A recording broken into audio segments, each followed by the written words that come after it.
안녕하세요. 오늘 딥다이브 여러분과 함께 한국사 최초의 여왕이죠. 신라 선덕여왕 시대로 한번 깊이 들어가 보겠습니다. 보내주신 자료들을 보니까요. 주로 이제 여왕의 통치, 그중에서도 정통성 문제, 또 이걸 어떻게 문화적으로 풀어갔는지 여기에 초점이 맞춰져 있네요. 네, 맞습니다. 아주 흥미로운 시기죠. 당시 신라 상황이 음, 안으로는 왕의 계승 문제, 밖으로는 또 백제의 거센 압박, 뭐 이런 내후연에 시달렸잖아요. 그렇죠. 굉장히 위태로웠습니다. 이런 상황에서 과연 첫 여성 군주로서 어떻게 그 자리를 지키고 나라를 이끌었을까? 이게 좀 궁금한 지점인데요. 그 생존 전략? 이게 오늘 저희의 미션입니다. 자, 그럼 바로 시작해 볼까요? 좋습니다. 우선 선덕여왕, 재위 기간이 632년에서 646년인데 어떻게 왕위 오르게 됐는지 배경부터 좀 짚어봐야 할 것 같아요. 신라엔 그 유명한 골품제, 그중에서도 성골만 왕이 될 수 있다는 아주 엄격한 기준이 있었는데 네, 근데 선덕여왕의 아버지 진평왕에게는 아들이 없었어요. 그게 문제였죠. 왕위를 이을 성골 남자가 이제 없어진 겁니다. 성골 남자가 없었다? 네, 성골이라는 혈통 자체가 왕실에서는 정말 중요했거든요. 이걸 유지해야 하니까 다른 귀족이 아니라 자신의 딸 덕만공주를 후계자로 삼는, 뭐랄까, 정말 파격적인 선택을 할 수밖에 없었던 거죠. 파격적이었군요. 그렇죠. 하지만 여성 군주라는 건 당시로서는 전례가 없었기 때문에 그 자체로 이미 즉위 정당성에 대한 어떤 거센 도전이 있을 거라는 걸 예고하는 상황이었습니다. 귀록에는 뭐 화백회의가 만장일치로 추대했다. 그리고 성조 황고라는 존호까지 올렸다. 이렇게 나오긴 하는데요. 글쎄요, 이게 성골 남자가 없다고 해도 귀족들 반발이 분명히 있었을 텐데 정말 그렇게 순탄했을까요? 액면 그대로 받아들이기는 좀 어렵다고 봅니다. 아마도 강력한 왕권파의 정치적인 압력이라든지 뭐 그런 사전 조율 같은 게 작용했을 가능성이 크죠. 그렇죠. 뭔가 보이지 않는 힘이 작용했을 것 같아요. 네. 그리고 성조왕고라는 존호 자체도 좀 주목할 필요가 있는데요. 이게 성스러운 조상의 뒤를 잇는 고모, 뭐 이런 의미를 부여해서 여성 군주의 권위를 어떻게든 신성하게 포장하려는 의도가 아주 명백하거든요. 신성성을 강조했다. 네. 심지어 어머니 마야 부인 이름이 석가모니 어머니랑 같다는 점, 이런 것까지만 내세우면서 불교적인 신성성까지 더딥히라고 했어요.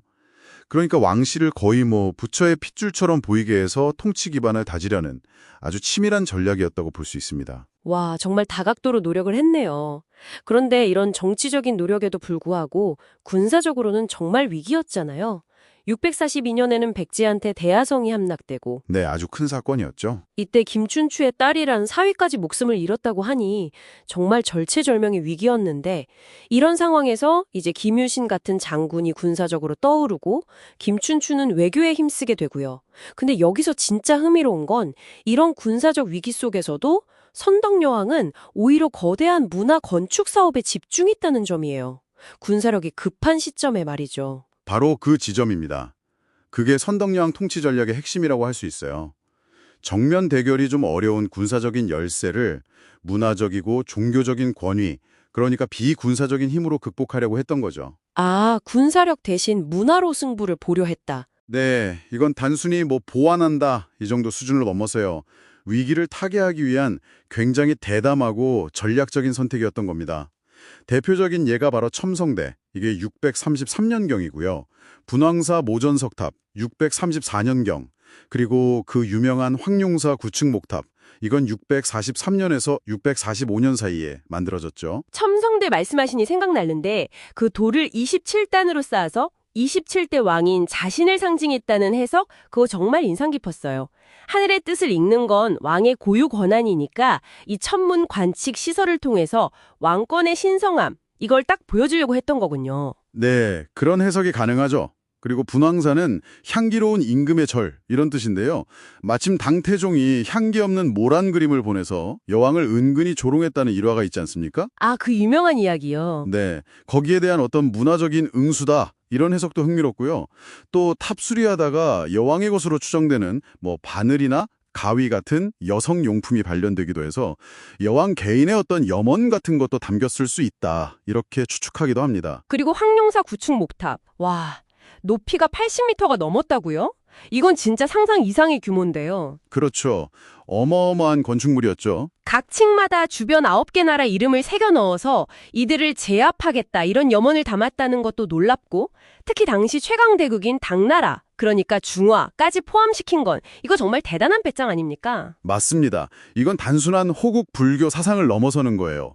당의 간섭에 우리가 굴하지 않겠다. 이런 자주의식. 그리고 신라가 천하의 중심이다. 라는 그런 세계관을 만천하에 선포한 아주 강력한 상징물이었던 거죠. 군사력 대신에 정말 거대한 문화적 상징으로 네. 그걸로 국가적인 위상을 높이고 또 내부 결속도 다지려 했던 겁니다. 마지막 해인 647년에 귀족 대표인 상대 등 비담 등이 여자는 나라를 잘 다스릴 수 없다 이러면서 노골적으로 반란을 일으켰으니까요. 네. 결국 터질 게 터진 거죠. 이건 뭐랄까 여성 군주 자체에 대한 뿌리 깊은 거부감이 표출된 사건이라고 봐야 합니다. 그녀 통치 내내 사실 잠재해 있던 구조적인 한계가 결국 폭발한 것이죠. 이때 정말 극적인 일화가 있잖아요. 반란 중에 하필 별똥별이 여왕 진영인 월성에 딱 떨어져서 병사들 사기가 완전히 땅에 떨어졌는데 김유신이 그때 놀라운 기지를 발휘했다고요. 아, 네. 그 이야기 유명하죠. 김유신이 연에다가 불 붙인 허수아비 같은 걸 매달아서 밤하늘에 띄웠다고 하죠. 그래서 마치 떨어진 별이 다시 하늘로 이렇게 쓱 올라가는 것처럼 보이게 만든 거예요. 와, 정말 영화 같은데요. 그렇죠. 일종의 심리전이죠. 뭐 천문현상 조작이라고까지 할 수 있는데 이걸 통해서 왕권의 신성성이 흔들리는 그 위기를 극복하려고 한 겁니다. 그만큼 당시 왕권이 여전히 좀 불안정했고 이런 극적인 연출까지 필요했다는 걸 보여주는 장면이라고 할 수 있습니다. 결국 반란은 진압됐지만 선덕여왕은 이 혼란 속에서 세상을 떠나고 말죠. 네, 안타까운 결말입니다. 그리고 이 사건의 계기로 김춘추와 김유신을 중심으로 한 진골 세력이 실권의 완전히 장악하게 되고 신라는 이제 새로운 시대로 접어들게 되는 거고요.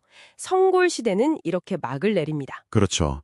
역사의 흐름이 바뀌는 중요한 분기점이었습니다. 오늘 딥다이브에서는 신라 선덕여왕의 시대를 깊이 파고들어 봤습니다.